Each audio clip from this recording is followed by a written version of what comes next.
guys, on the Energy Newsbeat podcast, we have a special treat today. We have Heidi McKillop, and she is a film, Heidi, I'm not sure if we call you a film heiress or producer and actress, but Heidi, your film, A Stranded Nation on YouTube, has had over 55,000 views, and it is a phenomenal film. So Heidi, welcome today. Thank you very much. Thank you for having me. It's so good to see you. And we have Terry Etam. Terry, you have got a great book out there.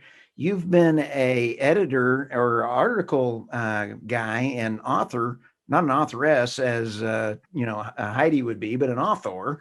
And over there at the BOE Report. And your book, The End of Fossil Fuel Insanity, is out on the Amazon store, and I've read it. It's a pretty good book too. So, thank you. Thanks very much, too. Welcome, Terry. The three of we actually had Michael, Mr. Producer, who is producing today. But Terry, I have followed you and Heidi over the last several years, and it is so fun to see you guys. We want to talk about the insanity of pipelines and the relationship of Canada and U.S. We have a great relationship, but I'm not so sure those in power have a great relationship. So let me start out with Terry. Terry, and you just wrote an article here just recently on, I think it was May 11th. You can't make this stuff up. What were you thinking when you can't make this stuff up? It's almost impossible to believe. The part that gets me the most. So just some background. So there's a pipeline that runs, that was actually mutually beneficial to both countries when it was made, that runs from Western Canada and it goes to Southern Ontario. And if you follow the geography, it just makes the most sense to cut through the United States, and then it crosses through the Great Lakes at the narrowest point, and then shows up in Southern Ontario. It's a big pipeline. It carries over 500,000 barrels a day, and it makes a lot of stops along the way. It drops off a lot of propane to northern Michigan. I think 65% of their fuel needs or something are met up there. And then it just carries on and delivers jet fuel and everything else to Southern Ontario. So very, very important pipeline. And Michigan's governor and the politicians just seem to run on these promises to do something crazy to save the environment. And so she pledged to shut this pipeline down. And everybody that pays attention said, like, you can't be serious. Like you're cutting off your nose to spite your face here. You're going to cut off your bunch of your residents of winter fuel. And she's standing her ground because that's what she promised the voters, I guess. And I think a lot of people didn't believe it was actually going to happen. And as it got closer to the date, I think the drop dead date was May 11th or 12th or something. And Enbridge, who operates the pipeline, just said, we're going to keep it going. And to their credit, thank heavens. Yeah. What makes it ironic, the part that is just icing on this cake of craziness, is that back in February, when there was cold weather coming and everybody saw what was happening in Texas, the governor of Michigan, the same governor trying to shut this pipeline down, declared a state of emergency because they were running short of propane for heating fuel, which is brought in by the pipeline that she's trying to get shut down. So in a few months ago, she was saying this thing is critical. And she has statements out there on the web saying, like, this is important. Like, we need heating fuel for our families, but I'm going to shut the pipeline down anyways. She didn't say that in the same press conference, but it's just like, it defies all common sense. And I can't reconcile it. And then when you talk about the relations between the two countries, I think Canada's quite upset that like even our left-leaning federal government is like, well, they know what trouble they'd be in if this line gets shut down, like no jet fuel to Toronto's international airport, which is a big deal, among many other things. Yep. All the manufacturers are upset. Everybody's upset. And then they've turned to the Biden administration for help. And then that puts the Biden administration between a rock and a hard place. They can't say, no, we support a pipeline.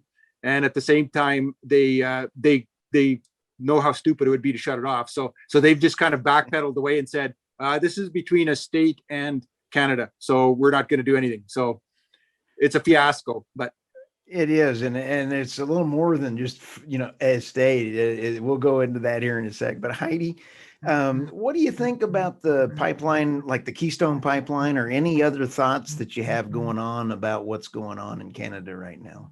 Yeah, that's exactly what Terry said. We obviously all mutually agree on this conversation, but one of the things that's always astounding is, if you shut this pipeline down, and not only is it hard during COVID, I mean, people are incredibly desolate right now for jobs. There's not a strong economy. My best friend alone has been, in 14 months, she's been laid off 4 times from the restaurant industry. So she can't budget. She can't figure out what to do. The last thing we want to be putting on people's plates is higher gasoline prices, higher costs of like living, food, whatever it may be, because this whole supply chain is dependent on it. So where are those prices going to be allocated to? And the reality is it's going to fall back on the consumer, and it's going to fall back on the people that don't have the money in the first place to even survive through this. So I really think it's like this gambling that governments are having, and this lack of tangibility to the common person, that really scares me, and it really annoys me, because it's like, well, what kind of paycheck are you getting? Are you getting a stable income? Because I know a ton of my friends and family that don't have stable incomes right now. So who are these people making these choices? And also the repercussions of the tax burden, that's coming off from all the fossil fuel conversations too, like the carbon tax. I mean, they're just coming at really, really horrible times when we're supposed to be talking about COVID recovery and what to do next, and how to get both countries on the same page. So I absolutely agree. I mean, I think most people in Canada, in the United States, get along. And the fact that we're seeing governments fight is really kind of ironic, because we can't do this without each other. Isn't that crazy? I think last year when we talked about having NOPAC, North American trade with Mexico and Canada. Let's blow off the rest of the world. Just trade with all of us to get the different blends. And I kind of like that idea, Heidi. I mean, I think that would be pretty cool. But that would be, I think, as Terry said, you can't make this stuff up with the left-leaning folks. How do you think the politics up in Canada, Heidi, is going? Is it going to come back to the left or right, or with Trudeau? What do you see going on up there with all that? Well, my biggest concern, again, is not necessarily which party you vote for. And I've always said this to my friends. It really is about government accountability. So good. I don't care, if you want to vote NDP, you want to vote Liberal, you want to vote Conservative, but what is the accountability of the administration? Are you looking at jobs? Are you looking at, the cost of living as a young person? Are you able to buy a house? Are you able to pay off your student debt? Are you able to fuel up your car? And all of these things. And what is the cost of living right now? I mean, most of my friends, as a younger person, it is an incredible burden as a millennial to get to have a full-time career, to have a house by yourself, or to own a car. I mean, those three things alone, let alone without student debt, is really hard to do nowadays. So we can't make it harder for the next generation. And with COVID recovery, I don't think people understand how serious COVID recovery is, especially with their federal government spending at the way and the rate that they have, without having any tangible plan from the natural resource sector to actually come out of this debt hole and to start leveraging it properly internationally for our goods and services that we provide.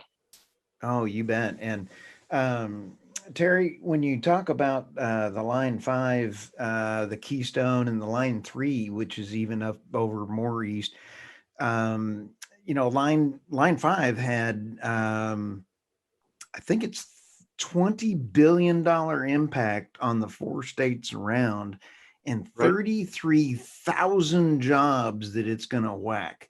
How many on the Canadian side do you think it's going to whack on that side? Oh, I can't even guess. It's going to hit manufacturing. Well, like all of the petrochemical industries are going to be impacted.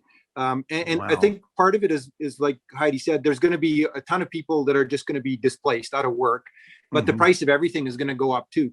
And I think that we've seen the price of things are skyrocketing, like down there. Lumber is up, groceries are up, everything is up. And this is just going to make it even worse for no reason whatsoever. That's the sad part. How do you always think to the human element, which is true, that the personal impact, that the way that this is going to ripple out is just going to be huge. And you don't hear from a lot of people until it happens. Like right now, there are people that are paying attention that are saying like, you realize these are the consequences. But people, that's just kind of noise to people. Hear about a fight over a pipeline or something. But when it gets real, then it'll be too late, and it's going to be a very big deal. So, yeah.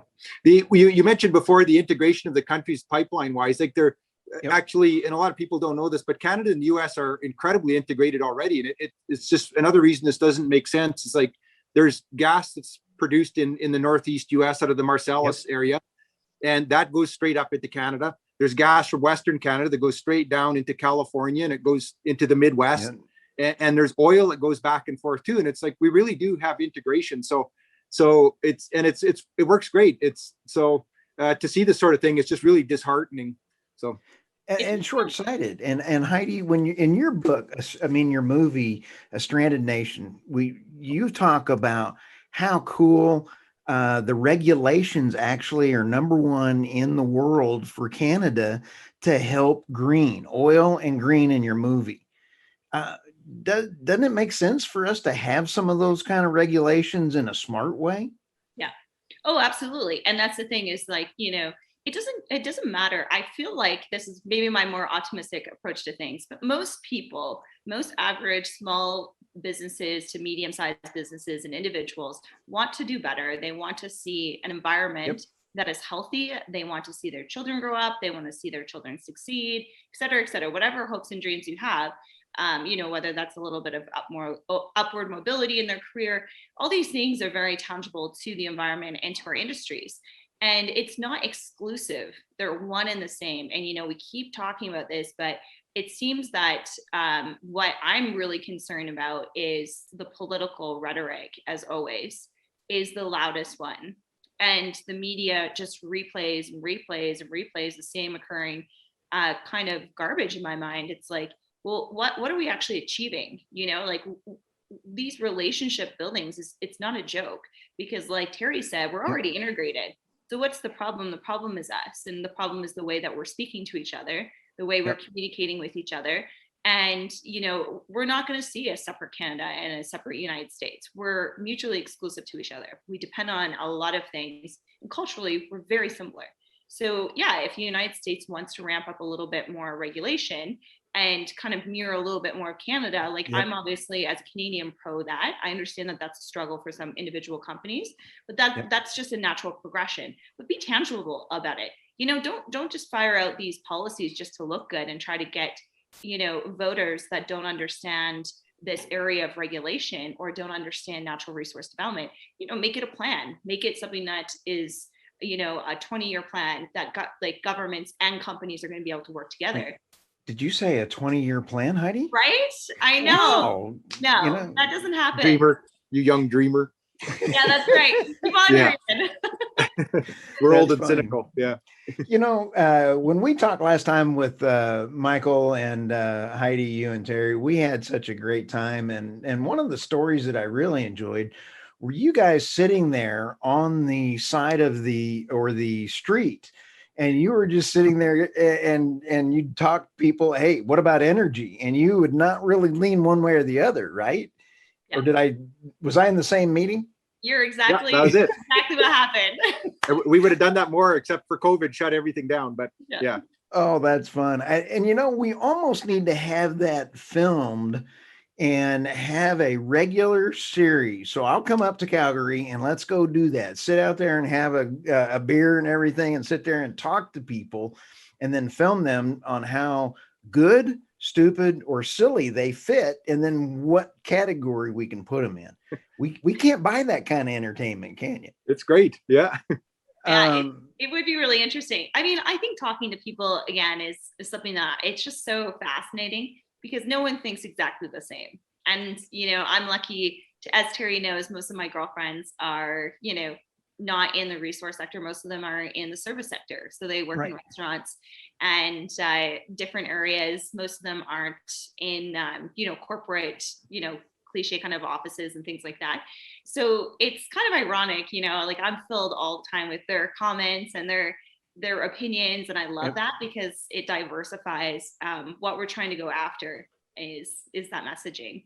That's very important, that like writing for an oil and gas website, I hear from a lot of oil and gas people, and it makes sense. That's who reads it, but the perspectives are of one kind. They tend to be then. So when you talk to people that don't know anything about the industry, or that only care about it peripherally, you learn a lot. It's a great exercise. So yeah.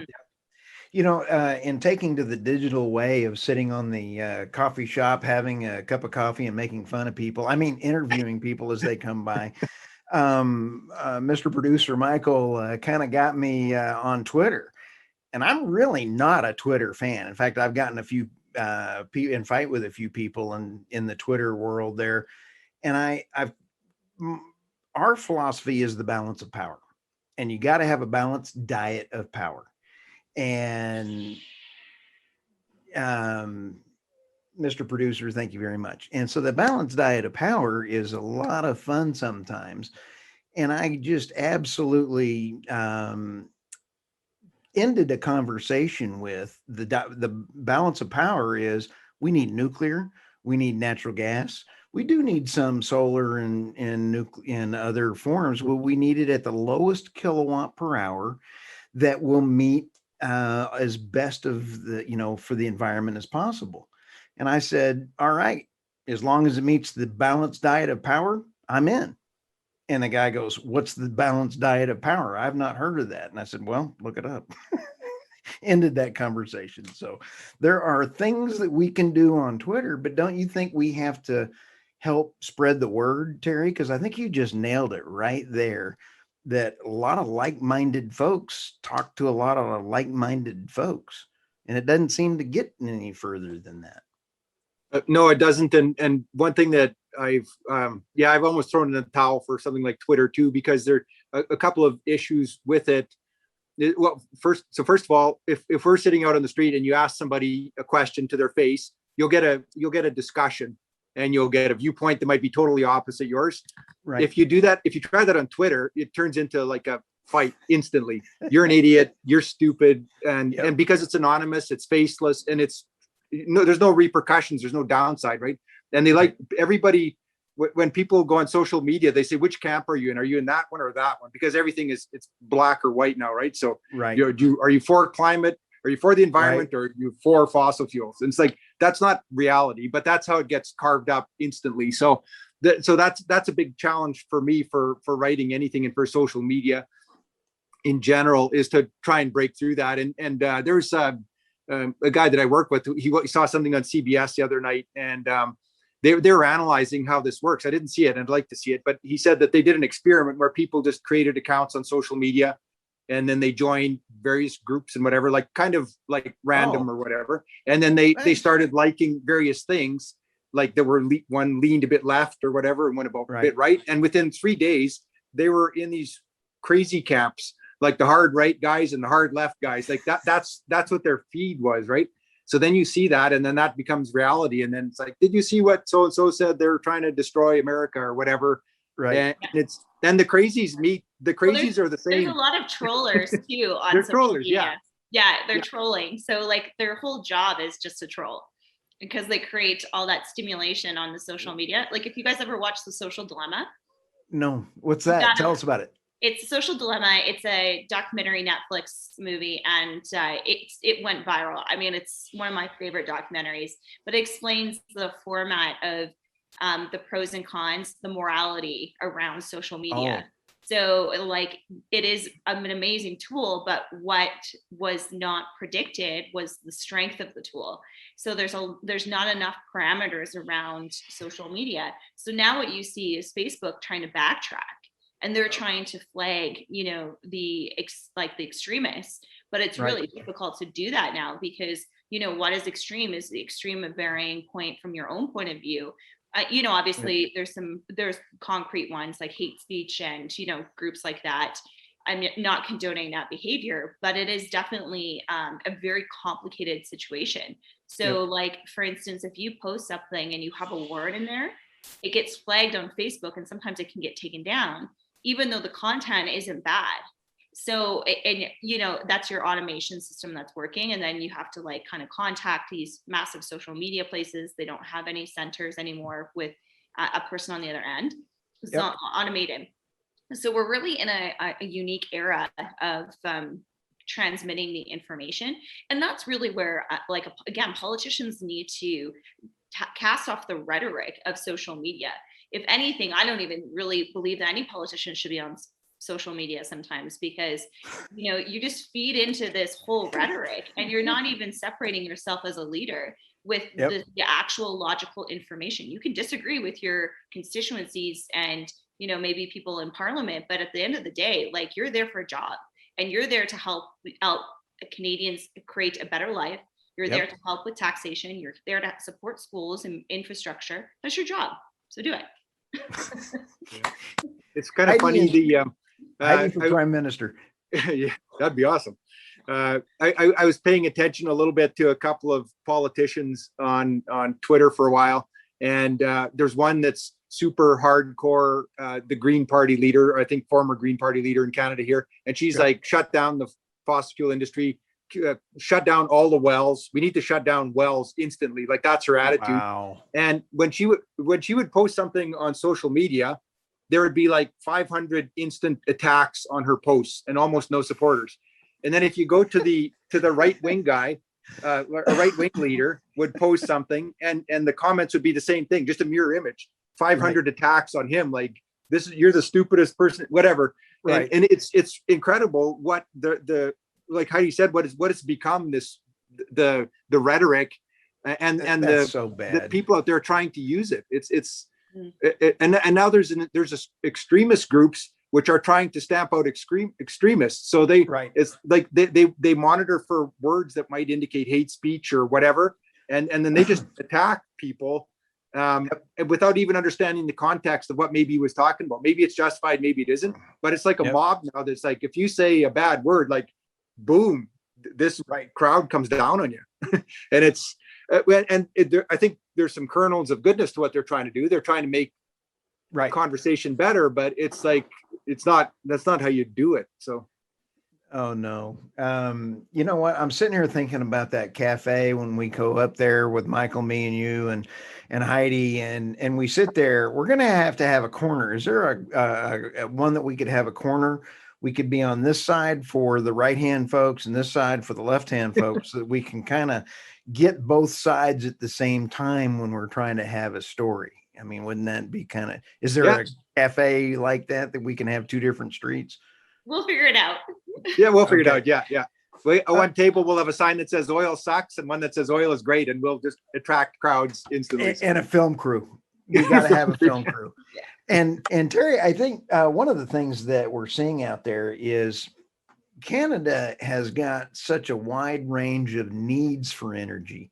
I think you either liked a article on Fort Nelson First Chief event offers historic Fort Nelson project with thermal. Geothermal. Geothermal. What is geothermal? A lot of big thing that could happen up there in Canada, or I'm not sure. I don't have much information on thermal up there. It's a possibility. There are hot spots in Canada, literally, where the underground water is hot enough that it makes sense. And there are geologists that heat map the province, and they know, or the country, I guess, and they know where some of these spots are. It has to be fairly close to the surface. The closer, the better. The hotter, the better. I mean, if you have a place like Iceland where it's right at surface, it's perfect. And so that's what's so frustrating about this whole dialogue, is that there are areas where solar makes sense. There are areas where batteries make sense. There are areas where geothermal makes sense. And if people would just analyze the system as a whole, I think the challenge for me is to try and convince people that there are 7.5 billion people that are alive now because of hydrocarbons, oil and gas. That's just stone cold reality. And you can't change that. And you're not going to change it next year or 10 years or 20 years, I don't think. And so let's accept that and then do what we can. And then we can go to this community that's way up in the sticks, that the one that you mentioned, and they have geothermal there. And it makes a lot of sense. There's a First Nations band that put up a solar farm, which is it's closer to the Arctic Circle than it is to here, I think, definitely to you. and they put up a solar installation, and you might think, well, that's the dumbest thing I've ever heard. And that's kind of my gut reaction. But they actually said, well, actually, we get some of our power. Yeah, you're right. It doesn't work for most of the year. Part of the year when it does work, we don't need to burn diesel in our generators. So we actually save some fuel. So now the economics of it don't make sense. The government paid for it. Right. But I think if you look at energy as a whole, you can say there are areas where these things make sense.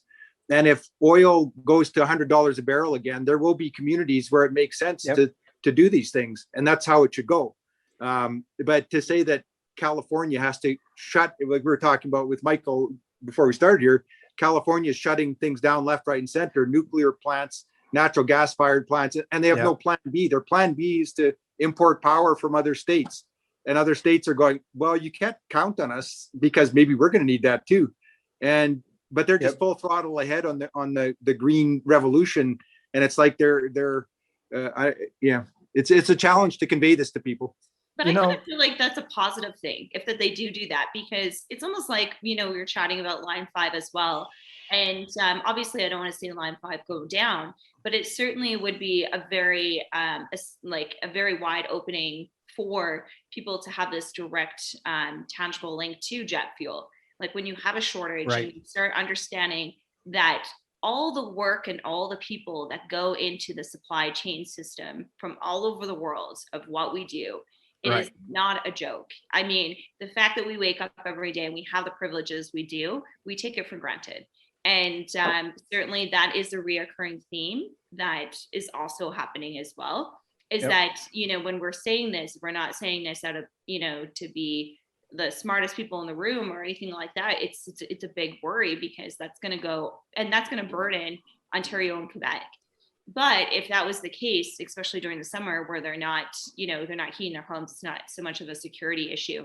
It is kind of an interesting tactic, because if they went, a week without it, what would happen to their prices? What would the people say then? How would they relate to oil and gas at that point? I think we're seeing that with the pipeline, the Colonial. I mean, everybody's like going, "Oh, did you see some of those things?" Before I get onto that, Terry, you almost showed some humanitarian side like Heidi. So have you been hanging around? Heidi's the humanitarian of the group and the nice one out of between me and you. I know. Don't get getting human on us here. No, I'm getting soft. Actually, Heidi and I co-wrote an article for the BOE report. It was awesome. And she sent me a bunch of her thoughts, and it was like, yeah, that's that human side that I quite often miss. But you guys are, I guess she's rubbing off on me. So you guys are such a great balance. I mean, Terry, you're here's what it is. It's either this way, or this. And Heidi, you have the whole world look and making sure. That is such a great mix. I mean, that is Michael and I don't have that. We're both two idiots running down the road. No, not at all. I obviously, Terry and I are like really close friends. So this is like, it's and through our work, we become, such good friends on top of it, outside of all of our conversations. But I agree. I mean, I respect Terry and I respect you too. Like Michael, like you guys are all great. Like, this is why it's so fun to do this podcast, because we all have these, our values are the same and our beliefs are the same. And it's a perspective that it's helpful. Like it's not my nature to think like that for whatever reason, for better or worse. I see the world a certain way, and I see these the way I describe it in my writing. And then when I work on something with Heidi, she'll just have this perspective of what would the people in Quebec think, or Eastern Canada or something? It's like, yeah, I never thought of that. And that's good. That's how things should be. Right. And I'm sure that there's things that we don't agree on, and we can, if we talk long enough, we'll find some, but there's if you have a place where you can have these good discussions with differing viewpoints, everything works better. That's how our little company works here. We try and assemble people that don't agree on everything, and you have these crazy discussions, but everybody's respectful, and you come out the other end and you go, well, I'm a lot better off than I was. Sorry, my phone fell down. I thought one of your coworkers came like that outfit. Yeah, one of your coworkers can go. Maybe the place is empty today. So that's, I mean, that's just so, it's so much better. The output is so much better when you consider these different things. And it's so sad that gets chopped off in social media or wherever else. Like you can't even extend an olive branch to say like, let's meet in the middle and talk about this. Like the world doesn't work that way anymore. Well, No, actually, because this is remember the maybe it does. Terry, remember the guy the other day, the environmentalist? And I had this environmentalist that contacted me and on LinkedIn. Really? Yeah. And it was really interesting. So it was quite a long message. And I get this a lot, especially like when folks on the opposition reach out to me. Right. They always ask me if I have kids. It's the number one thing. And then they'll say, do you have children? And if you don't, then you're going to see the light when you have children. And I always write back and I'm like, thank you so much for, your long, insightful opinion, all this other stuff. But just me having children on actually doesn't change my opinion at all, and it's kind of almost a little bit of a gender thing. Like, that they love to place women into like, you don't have an authentic opinion unless you're a mom. And, that's totally a gender thing. I've had 10,000 emails and not one person has ever asked me that question. It's bizarre. It's interesting. Yeah. And that's a very common thing, but we ended up having like a 2-hour phone conversation and super fascinating because he had watched the documentary and didn't like it, obviously. But when he started talking and he was like, well, I watched this documentary a couple of years ago. And I was like, well, actually, that's really not the fair representation of the industry. Seeing one opinion is not taking the opinion of all. And it's certainly not fair unless you can look at both sides and then make your own choice. And by the end of it, and he also doesn't know that like I'm a huge country girl. I love being outdoors. I'm really into local farming, all these different types of things that I'm really passionate about. So we kind of veered off into like environmental conversations. And he's like, I had no idea you were like this. Like, I'm actually a little bit sorry for attacking you so hard. I was like, no, that's fine. I was like, you know what? We just need to learn to calm it down a little bit more and be respectful because yes, your work is important because he's doing work up in the Arctic between Russia and China or Russia and United States, the drilling up there. And I said, yeah, that is a bit of a concern because you don't see protesters up in like the northern Arctic and you don't have camera crews up there. So accountability is quite low and transparency is low. So yes, like, these are things that need to be mitigated and, just letting people do what they want to do is also not the right solution. But when you are being transparent and you are doing the right thing, you have to let the credit be there. You have to be appreciative of the people that are trying to make a difference. One of the things that just drives me nutty, and Heidi, you just kind of came real close to this conversation. That's the ESG, the governance, the social, and the environmental, and that's the accountability. It drives me nuts that there's very little accountability in regular plans and things. Companies can say, I'm on the ESG wagon, and then have no proof that they're actually going down that road, the ESG road, or having this climate, this kind of thing. Are there any things going on in Canada that say we are accountable? Are there any processes in place for that? Well, there's a couple, and Terry can speak to this as well. I mean, I know on the ESG front, I'm actually making an Indigenous documentary right now. So we've been doing this for a couple of months. Yeah. Talk about a tee up. That's cool. Yeah.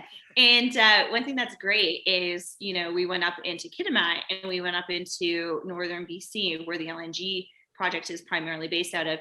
And just seeing the poverty levels and on the reserves and how much it's shifting because of the job opportunities that are coming from industry.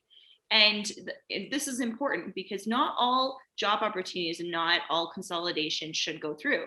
Not every project that comes to the plate. However, if you look at the massive projects that have been canceled in Canada that were foundationally good, they were layered in environmental protection.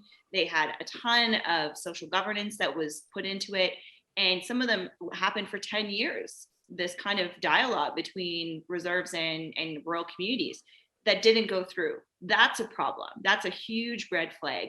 But in this situation, the leader up in the Haisla Nation, she was saying it's great because we said no to this project. We said yes to LNG Canada because it makes sense for us. But that also created an opportunity for local folks to stay on the reserve to build new housing. You can see nice. the housing infrastructural change. You can see the brand new health clinic that is being built there. You can see the school upgrades. You can see the direct correlation to poverty and uplifting of this burden that's been placed on, especially on our First Nations in Canada. And you can't do that without natural resource development. That is an integral part of this, breakaway from government dependency and sovereignty. And First Nations people are crying for sovereignty, and this is something that we got to be really astute about. And the environmentalists, the extreme environmentalists that were coming in, tended not to consolidate with them in terms of caring about the community needs. They were caring about their agenda first. Maybe we always say the left, the right, but Terry and Heidi, you guys seem to be the common sense. How do we come up left, right, common sense? What kind of name can we come up with, like-minded folks that are saying, wait a minute, how about a common plan, a long-term plan? Maybe we, instead of like North America Trade Association, we come up with, I don't know. Think maybe that's something we come up in your movie, and well, it hinges on education, and that's one thing that like Heidi's movie was so good about, and her Indigenous one. And one little quick story: there's something called UNDRIP, United Nations Declaration of the Rights of Indigenous People, and it's a United Nations program where they're pushing for Indigenous people's rights to be respected around the world, and that was coming into. They said this is a guideline that came from the United Nations. So everybody in the oil patch, of course, is suspicious when something comes from the United Nations that it's not going to be any good, or it's ominous. And Canada was one of the first countries to sign on to this UNDRIP program. And British Columbia, the province on the west coast here, was one of the first to actually put it in place. And there was a lot of people who were like, oh boy, there goes, like everything's going to grind to a halt because they have control. And there was an organization, when this was about a year and a half ago, they organized this conference for UNDRIP. What does it mean to the local economy, and what does it mean for us as it comes into play? And I was guilty of thinking that it's going to be like we're not going to get anything done because there's going to be all of these, there's just another layer of bureaucracy. But as it turned out, it was the opposite. It's what Heidi's saying. All of these groups came out and said, this is fantastic, and we want to develop things. We wanted to create jobs. And it was across the spectrum. It's like the geothermal thing. It's oil and gas, it's pipelines, it's green energy. It's like, we just want to be a part of the show. and it was just the best thing ever to see. And so there's these preconceived notions that happen for me and for everybody else, I think, about what might or might not come to be. But if you can actually sit down and have a discussion with rational people and say, like, and you can understand the reality of people's perspectives and at the same time, what we need, like how hard it is to actually do something. To build something now is incredibly hard anywhere for anything. And just start working within these frameworks. You could go a long ways, but how do you break out of these shells? That's the hard part. So, yeah. Hey, we're running just a bit out of time, but this is fabulous. Thank you for letting me get my Heidi and Terry fix in today. I can actually go. My wife is like, she's like, she knows I'm in a happy mood because I get to talk to you guys today. So, thank you all very much. And Heidi, when is the movie coming out? Because we want to be there for the premiere and the red carpet and, all that kind of good stuff. When's that coming out? Well, hopefully it'll be done in within a month or so. Like, we're kind of got the majority of it put together now. So yeah, we're in the finishing ends, but it's gonna be really exciting though. It sounds great. And then Terry, what do you got coming around the corner? Do you have another book coming up? Nothing imminent. I was working on a novel. I was going to try writing fiction because the energy thing is, some days it's a real drag to write about energy just because it's like, why bother? But I think there's some value to it still. People seem to like it still. And maybe every week I get new followers, I get new connections on LinkedIn, I get new emails from new people, spreading out further. I got a couple of great emails from guys in California last week. So as long as it keeps spreading out, then then it's worth it. So yeah, other than that, just grinding away. Cool. Well, we know your book is not going to be very humanitarian like, right? And we're going to have Heidi help write that side of it if it's Soften going it to up be a a bit. novel. Put some emotion in it. Maybe. Yeah, probably. Yeah. Anyway, again, thank you guys very much for today. I just really appreciate always your fun. time. All right. Always fine. Thanks, It's guys. such a pleasure. Talk to you guys soon. Thanks. See ya.